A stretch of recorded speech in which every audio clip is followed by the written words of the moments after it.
Hello viewers, இங்க பாத்தீங்கன்னா இந்த ரெண்டு கோழியும் கூண்டுக்குள்ள ரெஸ்ட் எடுத்துட்டு இருக்கு. அப்பன்னு பார்த்து அந்த கடையோட ஓனர் வராரு. அவரை பார்த்ததும் இந்த ரெண்டு கோழிங்களும் உஷாராய்க்குதுங்க. நம்மளை எடுத்துட்டு போய் எப்படியோ கொலை பண்ண போறாரு, நம்ம எப்படியாச்சும் இங்க இருந்து தப்பிச்சிடணுமே அப்படின்னு யோசிச்சுட்டே இருக்கும்போது அதுல இருந்து ஒரு கோழியை தூக்கிட்டு போய் ஒரே வெட்டு அந்த சின்ன கோழிக்கும் அள்ளு வெட்டுறது. சரி, நம்ம இங்க இருந்து எப்படியாச்சும் தப்பிச்சு போகணுமே அப்படின்னு சொல்லிட்டு அந்த சின்ன கோழியும் உஷாராயி அங்கிருந்து தப்பிச்சு போயிருது. போய் ஒரு நான்வெஜ் ரெஸ்டாரண்ட்குள்ள மாட்டிக்குது. அதுக்குள்ள போய் பார்த்தா கோழி விதவிதமா சமைச்சு வச்சிருப்பாங்க. இதுக்கும் அதை பார்த்து ரொம்ப பயமாயிருது, அழுக ஆரம்பிச்சிருது. அப்புறம் அங்கிருந்து தப்பிச்சு வெளியே ஓடி வந்துருது. அப்பன்னு பார்த்து அதுக்கு அந்த ரெஸ்டாரண்ட்குள்ள நடந்த எல்லாமே அதுக்கு ஞாபகம் வருது. அப்படியே நினைச்சிட்டு பின்னாடி போகலான்னு போகும்போது ஒரு நாய்கிட்ட மாட்டிக்குது. அந்த நாயா துரத்திட்டு ஓடுன்னு ஓடுது. அது கூட நான் உன்னை விட மாட்டேன் அப்படின்னு சொல்லிட்டு அந்த கோழியை சேஸ் பண்ணிட்டு வேற ஓடுது.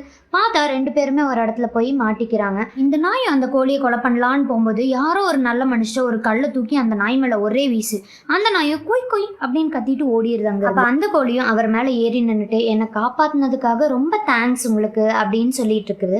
சரி வா நம்ம வீட்டுக்கு போகலாம் அப்படின்னு சொல்லி இவரும் கூட்டிட்டு போய் நல்லா பெட்ஷீட் எல்லாம் பூத்தி நல்லா தூங்க வச்சிடறாரு. பார்த்தா அதோட கை காலு எல்லாமே கட்டி போட்டு வச்சிருக்குது.